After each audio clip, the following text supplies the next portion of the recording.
Well, Jerry Lawler there had some comments to make, Dave, which unfortunately we were not able to hear the extent of them.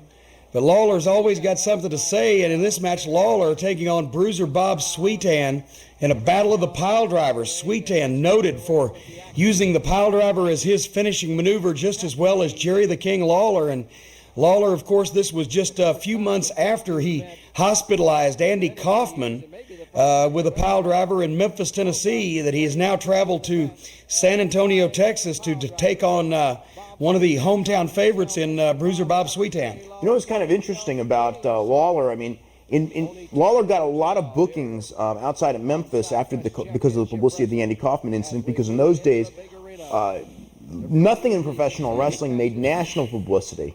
And that did because of the presence of Andy Kaufman. Pretty much people everywhere knew the name of Jerry Lawler for that incident. And in some territories, they brought him in, and he was a babyface. And in this territory, they brought him in based on that as a heel. And it was funny because he could have gone either way, because on the television shows, he was a heel, but in the same time, to the wrestling fans, unless they were told otherwise, he was going to be a babyface.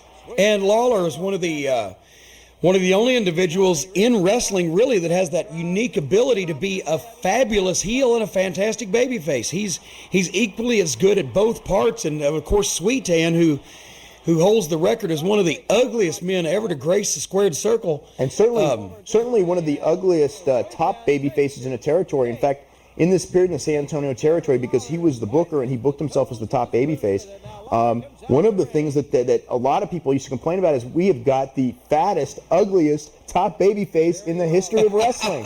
Although there was a period where Bob Sweetan was an effective drawing card. As you can tell, there's a lot of people in this building. Well, Bob Sweetan was definitely a good talent in the ring. He was a good worker. He was a believable. He was a tough guy, but just ugly as all sin. It looks like somebody set fire to his face and put it out with an axe.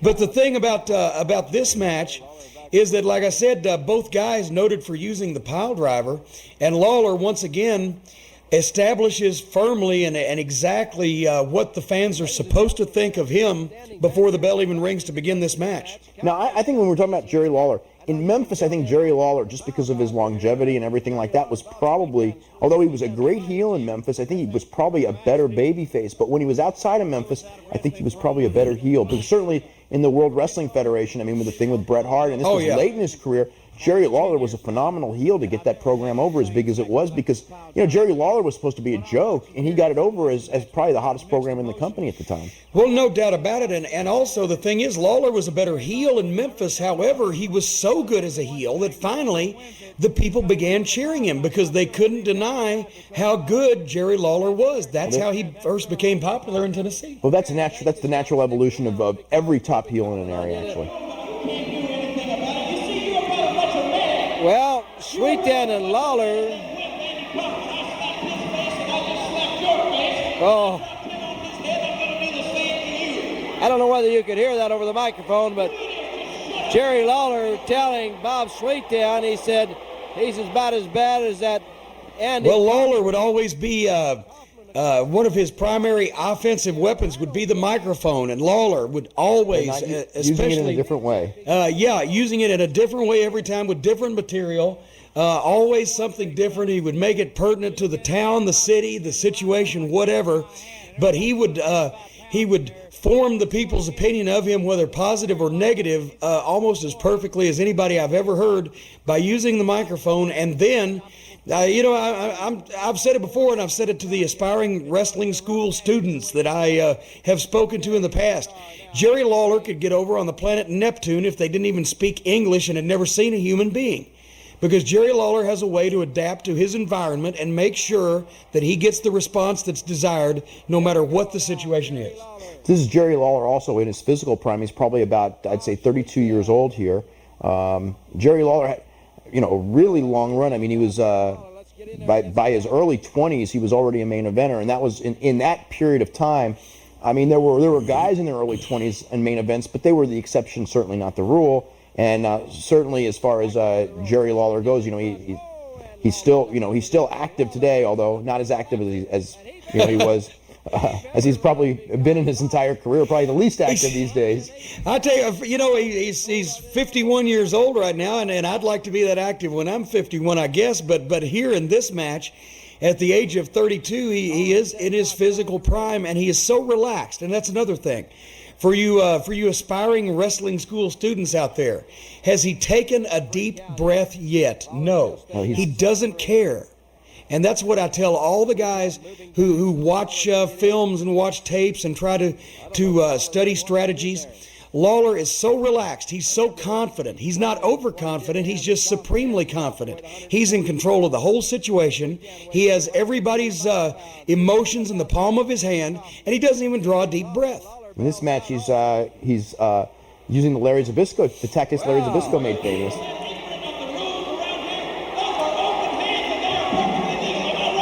Well, Lawler saying he knows the rules. Those are open hand blows. Those are open hand blows that he was throwing at Bob Sweetan.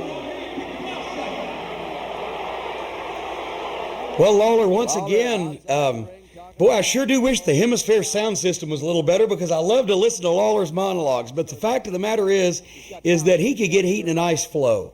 Now, Bob Sweetan at this point was towards the tail end of his career. He didn't wrestle too many more years after that, and then he just sort of disappeared. And there have been rumors of where he may have disappeared too, but we won't go into that on this particular broadcast. He went somewhere far, far away. But anyway, but Bob Sweetan... For a short period of time to a long period of time. Bob Sweetan, I remember Bob Sweetan when he was younger, wrestling for Leroy McGurk, and he was the perennial Brass Knucks champion. That's right, and you can look at his face and tell why. And Lawler, once again, back there in the corner, Lawler will take every strategy and look, and once again, the body language. He will complain to the referee. He'll get the referee so stirred up that the referee doesn't know what to do. In the process, he gets the fans so stirred up they don't know what to do. And the whole time, Lawler is controlling the tempo. He's controlling the pace. He's controlling the show. And here they lock up. This is the classic lockup. And Lawler blocks the punch and throws the punch back. And that is actually interesting, because that was not a usual sequence in that era, as I recall, and yet it just infuriated Sweetan, doing this whole thing of where he's just getting more and more infuriated by the fact that he can't get his hands on Lawler. Well, see, here's the thing. Bob Sweetan is the local hometown hero. They know how good Sweetan is. Lawler's the visitor. They don't know that Lawler is on Sweetan's level. So being the brilliant psychologist that Lawler is, the first thing he does is he makes Sweetan as mad as possible and shows the people that he is outsmarting the guy that they already know is an accomplished professional. Yeah, and the one thing with Sweetan, and I think, where his looks, certainly his looks maybe play in his favor, is that people looking at him, they don't think he's pretty. And then they think he's probably really tough because he's got that tough-looking face. Now, Sweetan kind of reverses it, doing the same thing that Lawler just did a minute ago. And now Lawler is going to complain to the high heavens and bail out for higher ground for doing the same thing that Lawler just did to Sweetan, and Sweetan took like a man. Yeah. And once again, classic psychology, no way to do it any better. And, Lawler, so multi-talented, and part of the reason why he is so good in the ring is because of his artistic talents and his performing talents, his hand-eye coordination. As we've said, he went to Memphis State University on a commercial arts scholarship. He's had his artwork displayed in various art galleries around the Memphis area. He's done cartoon strips as well as serious art. Sketches, painting. He was a disc jockey in his college years on the radio. He's released 5 or 6 single records and 2 different record albums as a singer.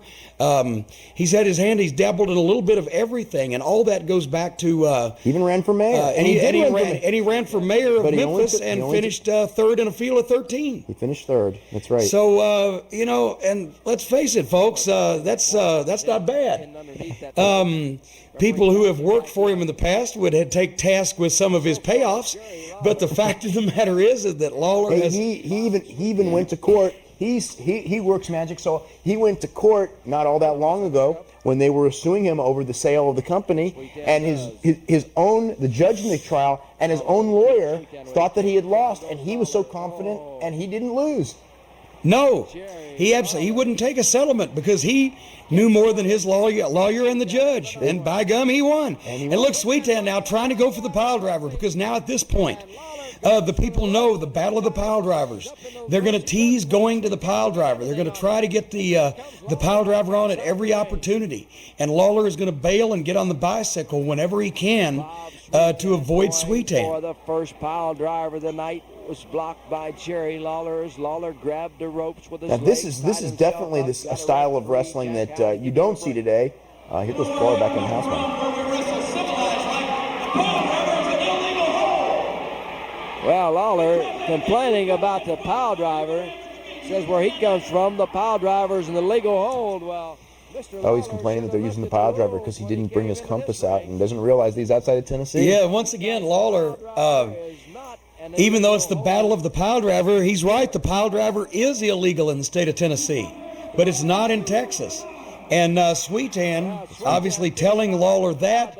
You'll remember that it was two pile drivers that Lawler hospitalized Andy Kaufman with to begin with. And Andy Kaufman actually won that match against Jerry Lawler by disqualification. He won by disqualification.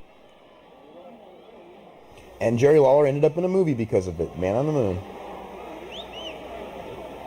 Playing himself.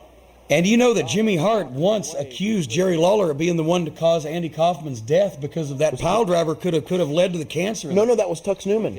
Or it was Tux Newman. It was Tux Newman. I remember it. Jimmy Hart, Tux Newman, one of the other. It was Jeff, one of those dirty, no good managers. Yeah, Jeff Walton. Tux Newman was Tux Newman, and he came into Memphis claiming to have been Andy Kaufman's manager, although everyone knew that obviously he wasn't Andy Kaufman. It was Bob Zamuda. Of course. Because I saw the movie. Yeah.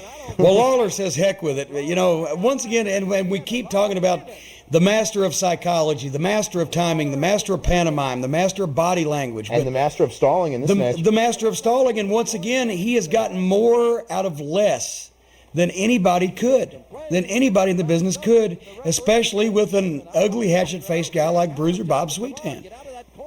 Well, we don't know exactly what would happen if Jerry Lawler and Bob Sweetan were locked up and do a wrestling match yet. In fact, they touched a couple of minutes ago, Dave. They did. No, I know they touched. They did, but they haven't stayed. We are approaching what seems like about an hour and a half into this match, and Lawler and Sweetan have locked up once so far, and the referee's getting fed up with it. Yeah, Bob Sweetan's getting fed up with it. But you know what? The fans are still buying it, and that's the dadgum thing of it all. Yeah. Lawler is such a master that the fans are still buying it. Yeah, it thumbs him in the Sweetan eyes. is going for one pile driver so far, and it was blocked by Lawler. Trying to tell the referee that it was a flat palm of the hand when in fact it was a thumb to the eye. Oh yeah, here he's telling him. Getting that thumb or the fingers close to the eye. And Lawler not only has not dropped a drop of sweat, but has not even yet drawn a deep breath, while Sweetan is probably just about blowed up from trying to keep up with what Lawler's doing because it's a one-man Lawler show. Lawler reaches in, grabs Sweetan. Now here comes the classic Jerry Lawler with a big fist, which missed this time. He misses. As Sweetan got out. Set up that pile driver again. Lawler's able to block it. And Lawler, once again, perfectly. That's a perfect way to block the pile driver.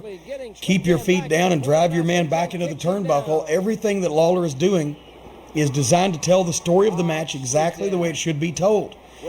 Possibly a little slower than it should be told, however, still the way it should be told. So far, Lawler has been unable to go for the pile driver against Sweetan pounding on Lawler. Sweetan. And at a 15,000-seat building, everybody in that arena can see that Lawler's in pain, whether they are in front of him, from the side, or behind because of his body language. Elbow into the left arm of the King, Jerry Lawler. All of it being done by Bob Sweetan. Ring announcer announces 10 minutes have gone by. Sweetan was huge in the Central States area. Was he? I just worked for Bulldog Bob Brown and Bob Geigel for many years in that promotion. I do remember that because he came into San Francisco as a United States champion in the dying days of the Shires promotion. And probably what helped killed it. In fact, it was Ron Starr, and I think it was Ron Starr and Bruiser Bob Sweetan, and Bob Sweetan came in as U.S. champion, and it just wasn't the right guy to import from Kansas City to And wait a minute, now look at Lawler. Now Lawler finally decides to turn it on. Look at the facial expression. Look at the body language. Look at the right hand. When Lawler turns it on, he will keep the pace and hit the pace that he wants to dictate until it's time to turn it on, and then he'll get the heat on the baby face, and the people will have the desired response. Lawler was a master of patience. He would wait. Sometimes he would wait forever, but he would wait until the right time, and then he'd strike. Yeah. Well, now he's all over Sweetan. Now he's all over Sweetan, and now he's all over the audience. And now he points to the neck, because now it's time to drop the master of the pile driver on his head in his own version of the pile driver.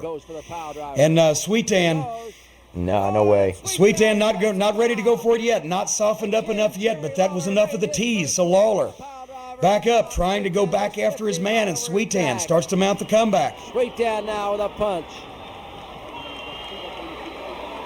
Sweetan looking for the crowd for approval. Going after Jerry Lawler, and a big boot there puts Lawler on the mat. An elbow smash from Sweetan. He's got him down for a count of 2. Oh, that was close. Sweetan taking Lawler, lays him on the ropes, whips him across the ring, cuts him back with that elbow, and down goes Jerry Lawler. Another elbow smash by Sweetan. Lawler kicks out. Sweetan grabs the hair, brings the king, Jerry Lawler, up. Oh, what an uppercut that was, and that sent Lawler back to the mat. Sweetan reaching in, has him up for a beautiful back suplex. Oh, and he went right into the ropes. The king, Jerry Lawler, is covered up by Sweetan. Here's the count. It is up. A leg over that bottom rope. I don't believe it was a 3 count, as Lawler had the leg over the bottom rope. 2 count. I thought the referee gave him 3, but Lawler did have a leg over the bottom rope. There's another back suplex. Sweetan trying to keep him from rolling around. He's got him covered up again, and this time it's 3. This time, I believe it was 3. Lawler has got a leg over that bottom rope. Let's see if the referee is going to... Oh, no. I don't believe he's going to award the match to Sweetan. He isn't. Now, there's no doubt about that. From my position here at the arena, it looked like that leg went over the bottom rope after the 3 count. Now Lawler gets a knee up in there. He's got Sweetan down. Lawler using the rope for leverage. He got the 3 count. Jerry Lawler using the rope for leverage has got the 3 count on Sweetan. Now Sweetan comes back at him for the pile driver. He drops him on his head. Oh, this crowd is going crazy. Listen to this crowd. They want Sweetan to do it again. Sweetan is up on that middle rope. Lawler is down, suffering from the pain that has been brought to him by that pile driver by Bob Sweetan, and Sweetan is leaving the ring. He lost the match, but he did get to put the pile driver on the king, Jerry Lawler. Lawler was the winner of the match. It looked like Sweetan had won, but the referee decided that Lawler had a leg over that bottom rope, and then Lawler come up, kicked Sweetan down, put him down to the mat for the 3 count, and he was definitely using the rope for leverage. The referee didn't see it. It was 1, 2, 3. The king, Jerry Lawler, wins it. We'll be back with more after this.